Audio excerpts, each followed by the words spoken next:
Aha, welcome again to our platform Inzu y'Ibitabo TV.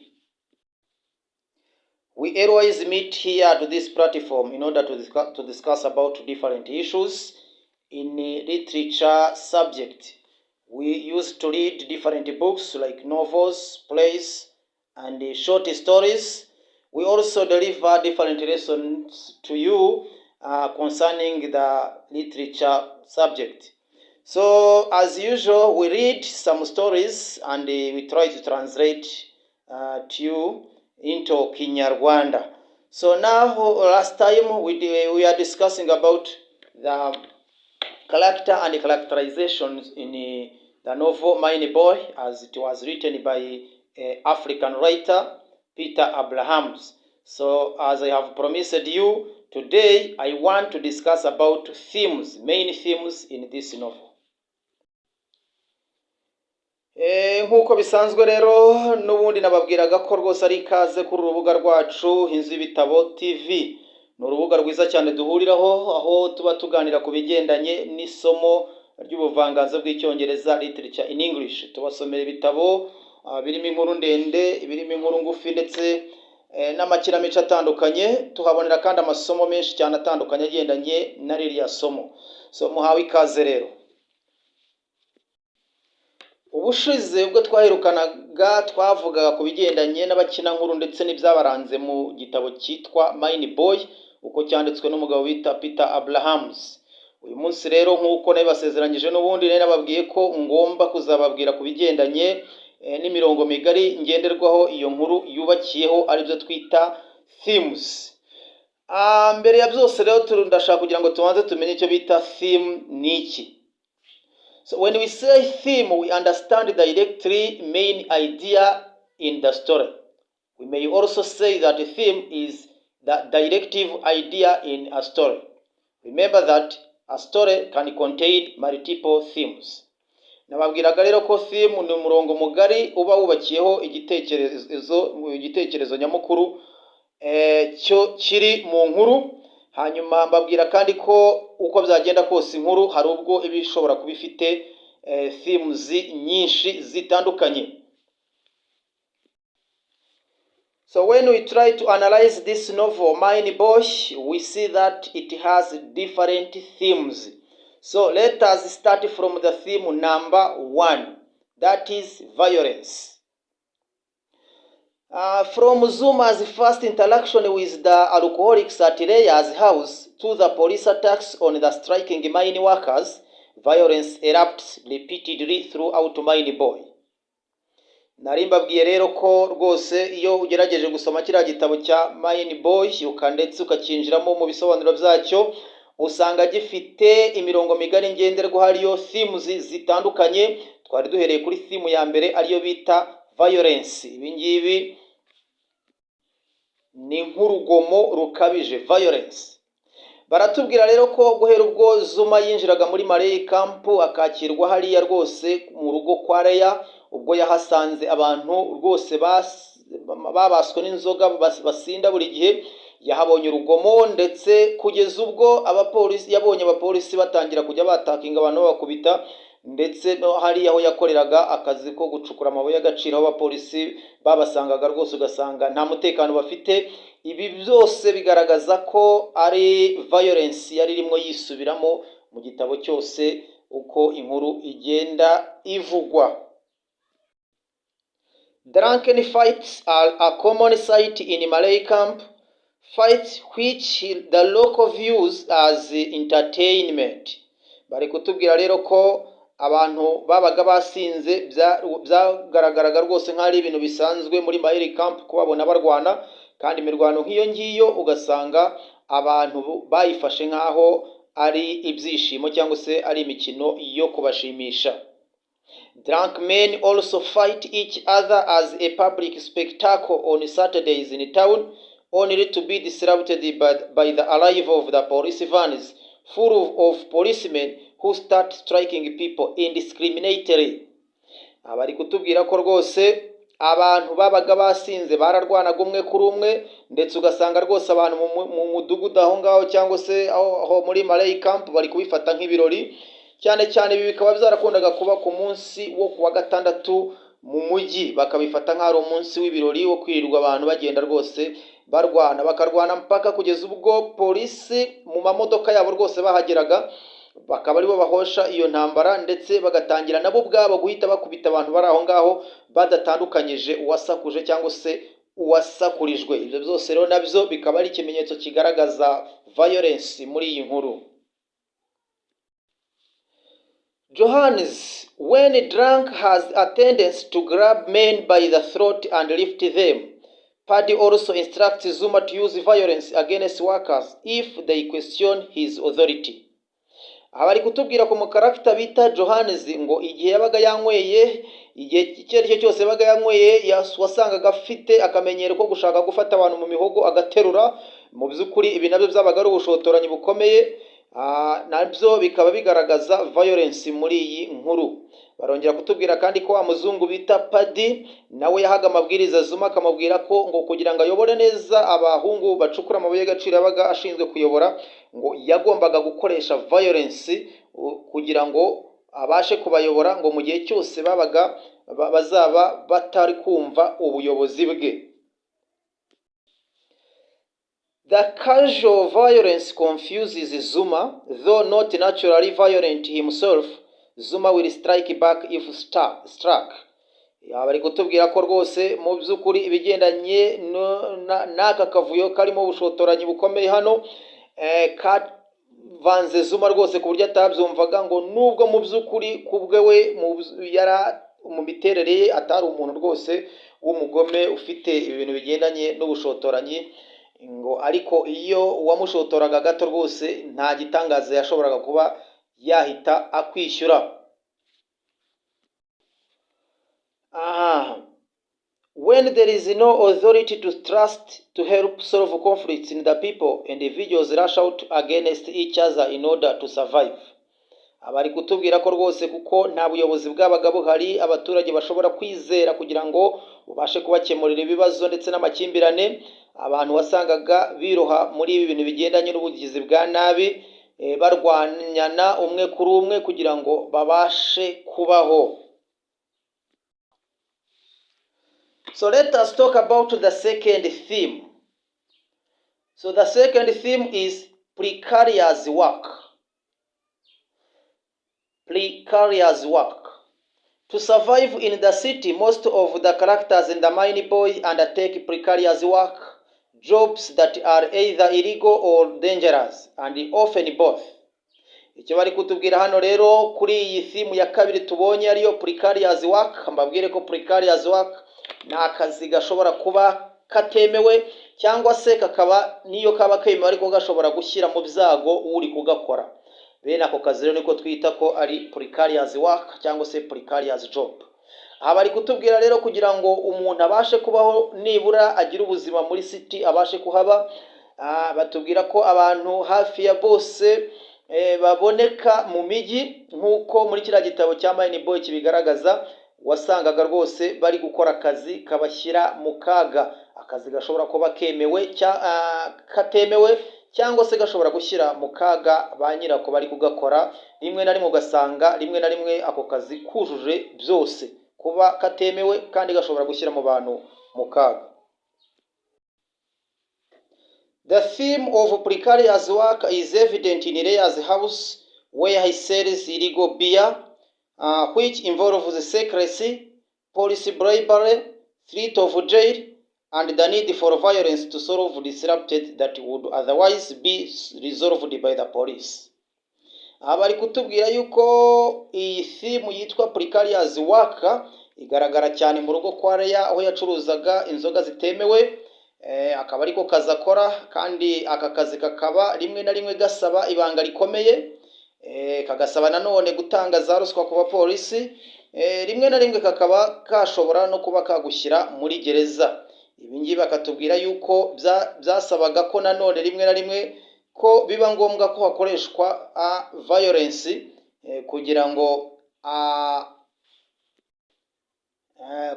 ngo habashe gukemurwa ibibazo by'abasinzi bashoboraga kuba rwose bateje aho ngaho, ikibazo cyashoboraga kuba cyarangizwa na polisi wowe ukakirangiriza ariko ukoresheje violence.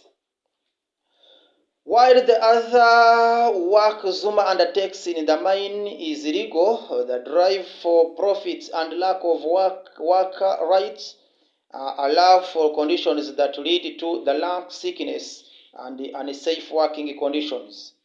Icyo ni ikindi kintu bari kutubwira hano kigaragaza neza uburyo hari simu yitwa Precarious work. Bari kutubwira ngo akazi Zuma yakoraga nubwo kari kemewe, biragaragara ko rwose ingaruka zako ndetse n'inyungu babonagamo byose byagendaga bikagusha ku kubura k'uburenganzira bw'abakozi bakoreragamo, ugasanga uburenganzira batemerewe bushobora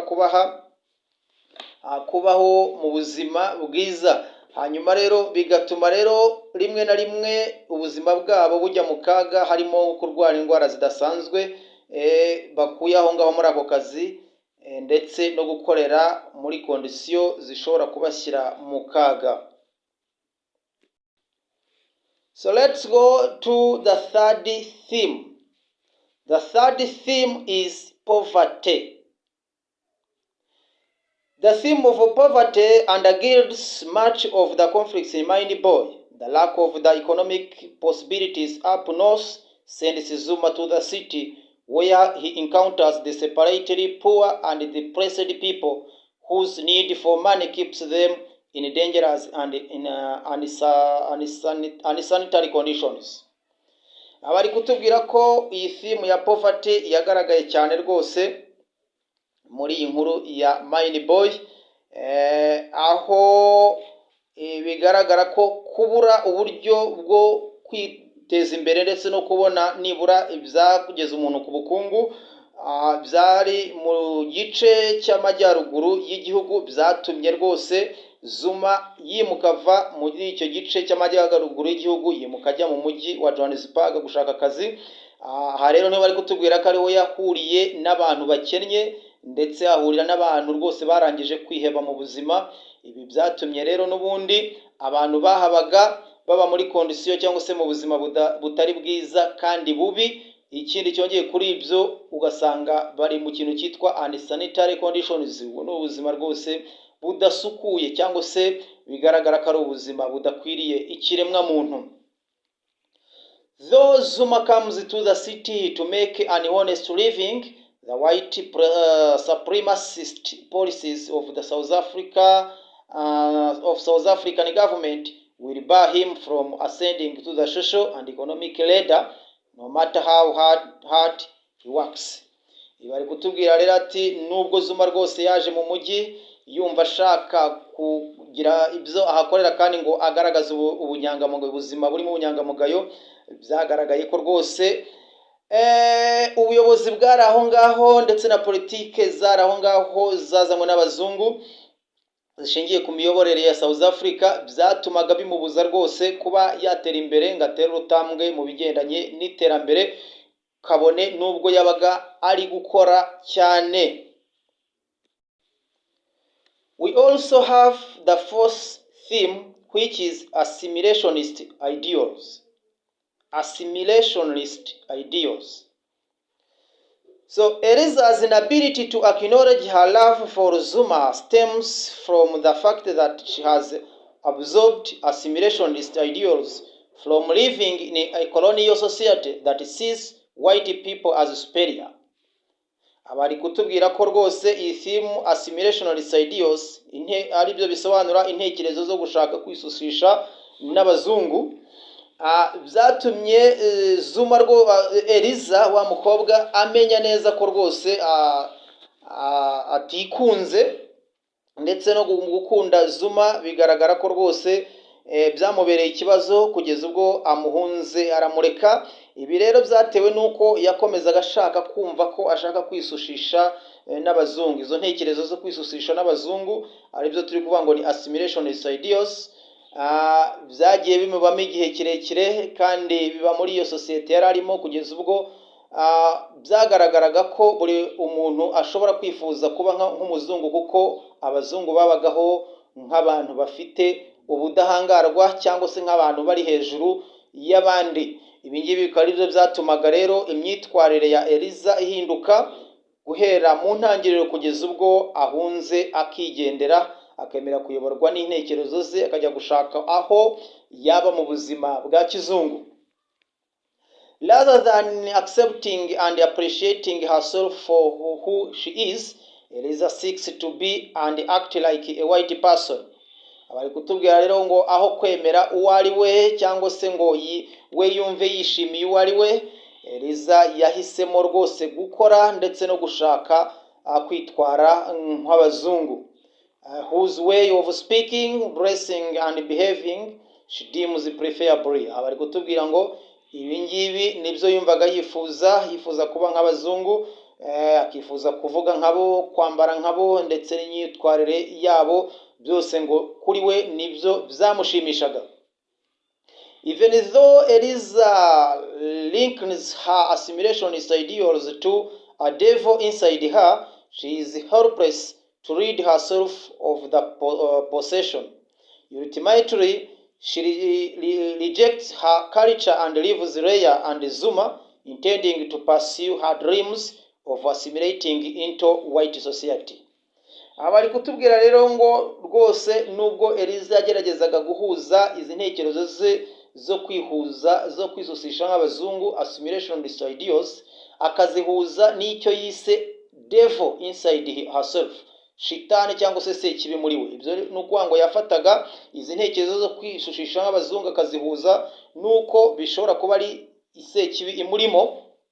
Ari kutubwira ko yasigaye rwose nawe kumufasha mu ntekerezo ze, ndetse nawe ubwe biramunanira kwikuramo icyo kintu yari afite mu ntekerezo ze. Hanyuma byaje kurangira rero ahisemo kureka Zuma, ndetse areka umuco wabo, areka na Leia, arahunga arigendera, ahitamo gukurikira inzozi ze aho azabasha kubona abantu bitwara nk'abazungu, ndetse akaba ari muri sosiyete yumva yishimiye yitwara kizungu. Another theme is colonialism. Nearly all of the conflict in Mine Boy can be attributed to the settler colonialism that has created such separate conditions for the novelist characters. Abari kutubwira rero ko uhereye ku nkuru uko byagiye bigenda, conflict zagiye z'amakimbirane yagiye abaho muri inkuru muri Mine Boy, bigaragara ko rwose uhereye ubwo abacolonizers cyangwa se abakoloni bazaga gukoloniza kiriya gihugu cya South Africa, ibi ngibi byaje guteza ikibazo gikomeye cyane, ku buryo rwose ibigendanye n'ubukoloni bigenda bigaragara nk'uko umwanditsi yagiye abigaragaza muri aba characters yashyize muri ziriya novel, muri iriya novel Mine Boy. As a colonial nation invaded and taken over by white Dutch and British people whose descendants became the country's minority rulers, South Africa is rife with injustice and exploitation. Abari kutubwira rero ngo nk'igihugu cyakolonijwe rwose ndetse cyaje gufatwa n'aba Dutch, aba ni n'abantu baturukaga muri Aziya, ndetse n'abandi Bongereza baje muri kiriya gihugu bakagifata. Byaje kurangira bahahamye, ndetse bahinduka, bamwe muri bo bahinduka abayobozi bayobora kiriya gihugu. Aba bari kutubwira rero guhera icyo gihe ko byarangiye igihugu cya South Africa gihindutse isibaniro ryo kubura ubutabera ndetse na exploitation, gukoresha abantu mu nyungu zitari izabo. The theme of colonialism pervades the novel, from the government's attempts to build camps outside of the city for black people to live in. Abari kutubwira ko rero iyi theme ya colonialism igaragara cyane rwose ubwo abayobozi bari bayoboye South Africa, barimo aba colonizers cyangwa se abagashakwabuhake, bazaga bakubaka amakambi atandukanye n'ayabo, bakayubakira abirabura kure y'imijyi ngo ahariho bazajya baba. Ibyo rero nabyo ni fact igaragaza neza ko hari ikintu cyitwa colonialism. The fact that Zuma cannot accept to be a friend of Paddy It is also something that can show there was colonialism, because Zuma used to say that Paddy is also white and he can't be a friend of white people. Then the colonial project puts barriers between people, both physical and invisible. Abari kutubwira rero ko kuva Zuma yararebaga Paddy akabona ari umuzungu, ndetse rimwe na rimwe akavuga ko hataba inshuti y'abazungu. Ibi ni ibigaragaza ko abazungu bari barashyize umushinga ukomeye cyane wabuzaga abirabura kuba bakegera cyangwa se bashyikirana n'abazungu. Ibyo rero bikaba byaragaragaraga cyangwa se bigakorwa mu buryo butagaragara. Ndetse rero kuba harimo intera ndende mu mibereho hagati y'abirabura n'abazungu, iki ni kimwe nanone mu kigaragaza ko hari ikintu cyitwa colonialism. Another theme is kindness. Kindness. In the darkness that surrounds the novels or oppressed characters, the theme of kindness emerges as a beacon of hope. Leia, though tough, is constantly generous and respectful woman when dealing with the people she keeps close. Abari kutubwira ko ubunyangamugayo ndetse n'ubugiraneza byagiye biranga inkuru yagaragaye muri iyi novo, ndetse n'abagiye bayikinamo benshi bagiye barangwa n'ikintu cyitwa kindness, kugira imico myiza. Baratanga urugero rero rwa Leia, ngo nubwo Leia yari umugore rwose utavugirwamo kandi utavogerwa, biragaragara ko yari umugore mwiza cyane ufite imico myiza kandi wubashywe n'abantu yakundaga kuba ari kumwe nabo aho mu rugo. Maplank too is a figure of kindness, as she never seems to mind helping others and asks nothing for herself. Abari kutubwira kuri ya mu character bita Maplank, ngo nawe numwe mu bantu bagaragaza kindness, ngo kubera ko igihe cyose yashimishwaga no kuba yafasha abantu, ndetse kandi akabafasha nta kintu na kimwe ari buze kuba ari kwishyuza. At the novelist's most trying moments, kindness exists as an inverse to the discord that conflict would otherwise sow, whether between Paddy and Zuma, or between Zuma and Johannes, or Maize and Zuma. Kindness eliminates the character's humanity in the midst the humanizing conditions. Ahangaha bari kutubwira ko iyi theme ya kindness cyangwa se iki kintu cyo kuba umuntu afite imico myiza ndetse akunzwe n'abantu, bari kutubwira ko cyagiye kigaragara ahantu hatandukanye, yaba ari hagati ya Paddy na Zuma hagaragayemo kubana neza gushingiye ku mico myiza, ndetse yaba ari Zuma na Johannes nabyo byagaragayemo kindness yagaragayemo, bose babanye neza kandi bagerageza kugaragarizanya imico myiza. Twavuga nanone Maize na Zuma nabo ubwabo kindness yagaragaye hagati yabo kuko babanye neza, bagaragarizanya icyizere cy'imico gishingiye ku mico myiza. Aba bose rero tumaze kuvuga bigaragara ko imibanire yabo irimo ikintu kigendanye na kindness, kandi uburyo babayeho biragaragara ko byari uburyo bwiza bwo kuba muri iriya sosiyete itarahaga uburenganzira bw'ikiremwa muntu ngo ubashe kubahirizwa. Reka tuvuge ku yindi theme, that is racial segregation or apartheid. The racial segregation or apartheid in Mine Boy. Though Mine Boy was published 2 years before the first official apartheid law was enacted, the novel depicts the racial separation that would be increased during the apartheid era.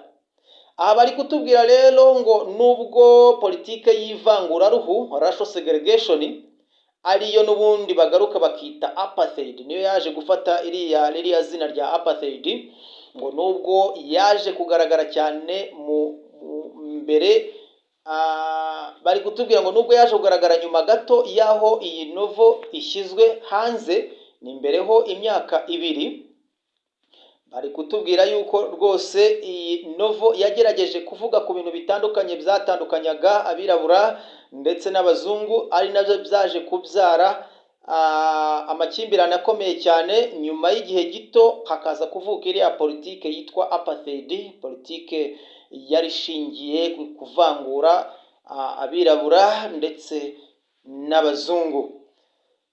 The illegal beer selling layer engages in results from a law that made it illegal for white people to sell alcohol but prohibited black people from the business. Abari kutubwira yuko uburiya bucuruzi butari bwemewe bwo gucuruza inzoga layer yari yaragiyemo byaje kurangira noneho bubyaye igisobanuro cy'uko bwo bwemewe ku bazungu ariko kubirabura bukaba butemewe. Ibyo nabyo bikaba ari ikintu kigaragaza racial segregation. The areas the characters live in and work through are also divided by income, which as far as Zuma can see corresponding to the race. Abari kutubwira ko ahantu bari aba characters baboneka muri ya nkuru bagendaga naho bakunda gutemberera, bigaragara ko hari ubukungu butandukanye nubwo aho abazungu babaga. Ibi ngibi ngo Zuma yabashe kubibona ndetse abihuza no kuba ari race segregation, ari ivangura ruhu. Zuma also reflects on how white people have clean open restaurants when black people are packed into filthy confined eating halls. Abari kutubwira rero uburyo Zuma bigereranya ubwo we yabaga ari gutekereza ukuntu abazungu bafite ahantu barira heza ndetse hagari hadakinguye, mu gihe abirabura bagombaga kurira ahantu habi ndetse hanafunze, bityo bikagaragara ko ari racial segregation. Muribuka muri ya nkuru nababwiye ko hari igihe yashatse kujya kurya, biba ngombwa ko yinjira mu ka restaurant gaciriritse cyane ariko ngakahasanga ibisazi binini cyane. Byanamubabaje cyane ku buryo yibazaga igituma abazungu bafite ama restaurant meza cyane ku mihanda nyamara abirabura bo badafite aho barira hasobanutse. Ibyo byose rero nibyo bisobanura racial segregation as a theme in this novel. The socially enforced separation of society into black and white public spheres was legal entrenched in 1948 when the minority white ruling party adopted apartheid as an official policy. Areba bari kutubwira ko politike y'ivangura ruhu rwose byaje kurangira ishyizwe mu bikorwa cyane guhera mu 1948 ubwo abayobozi bake ariko b'abazungu baje gufata imyanzuro yo gukoresha icyo bita apartheid policy, hanyuma ihinduka politike igomba kugenderwaho, politike yemewe n'amategeko. Ngayo nguko rero hari izindi themes dushobora kongeraho. Dushobora kuvuga ku bigendanye na love ni theme nayo yagiye igaragara cyane muri iriya novel, ngira ngo mwagiye mubonaho Leya yakunze Zuma ndetse rwose agerageza no kumuha icumbi anamwitaho, yemeza kumwitaho. Tubona kandi love between Zuma and Eliza, nubwo urukundo rw'aba ngaba bombi rutabahiriye bikaza kurangira Eliza afashe umwanzuro wo kwigendera kubera ko yifuzaga nibura kuba yakunda umuntu umeze nk'abazungu, kubera ko nawe ubwe yari yararangije kuba assimilated into white conditions.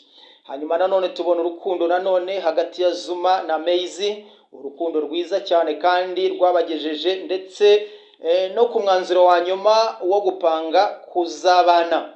Tubona nanone love between Paddy and Zuma. Paddy yakunze Zuma ntacyo amukurikiranyeho, kabone nubwo yari umwirabura we akaba umuzungu, ariko ntibyamubujije kumukunda no mu kazi yakoraga, birangira bamugize boss boy. Hari naho yavugaga ngo rwose Zuma wowe nubwo utari kubyumva, icyo ugomba gushyira imbere ni ubumuntu mbere, hanyuma ibindi bibatandukanye bikaza nyuma. Aha ni hahandi yakunda kuvuga ngo man is man first, then the color comes second. indi theme nanone twavugaho niyo nigendanye n'ubugambanyi, tubyita betrayal biva kuri verb to betray. Betrayal ni ubugambanyi, betray ni ukugambana. Betrayal yagaragaye hehe? Ahanga rero betrayal turayibona hariya kwa Dradra, ubwo yagerageje rwose gutanga amakuru kwa Leya, mu by'ukuri makuru ya Leya ayatanga kuri polisi ku bigendanye n'uburyo yakoraga inzoga ndetse no kuzicuruza, biza kurangira Leya afunzwe. Ahangaha rero Dradra yarabikoze koko, mu by'ukuri abapolisi biza kurangira bamuraririye, ubwo batubwiraga ko bamaze amasaha 2 hejuru y'igisenge bitegereza ibiri gukorerwa kwa Leya. Hanyuma umupolisi umwe ariwe Fox n'ubundi wakundaga kuza agahabwa ruswa akisubirirayo, uwo munsi yaje none hari simusiga atari bumusige, kubera ko yarazi ko abandi bagenzi be bahawe amakuru kandi bafite amakuru ahagije y'icuruzwa n'ikorwa ry'inzoga riri aho mu rugo kwa Leya. Aha rero ni ubugambanyi bwakozwe ubwo Dradra yajyaga gutanga amakuru kuri polisi, amakuru agendanye n'ibikorerwa kwa Leya. Aha, betrayal nanone kandi igaragara hagati ya Zuma na Eliza. Buriya ubwo Eliza yiyemezaga rwose kuva ku ntego y'ibyo biyemeje, ndavuga guhemukira Zuma, kandi bari barangije kumvikana ko bazakundana ndetse bakaba bakundana ubuziraherezo, akamuhemukira agafata umwanzuro rwose wo kumusiga atabimubwiye, akabikora rwihishwa. Ibi nabyo tubifata nk'ubugambanyi. Rero nituvuga ikintu cyitwa betrayal, ntukumve ko ari ubugambanyi ho umuntu ashobora kugambanira umuntu akaba yagira ibyago cyangwa se yamugusha mu mutego udasanzwe. Gusa menya ko betrayal ni igihe icyo ari cyo cyose wakoze ikintu gitandukanye n'icyo wumvikanye n'umuntu runaka. Icyo gihe rero iyo ugikoze gihabanye n'ibyo mwumvikanye uba umugambaniye kandi uba ukoze icyo bita betrayal.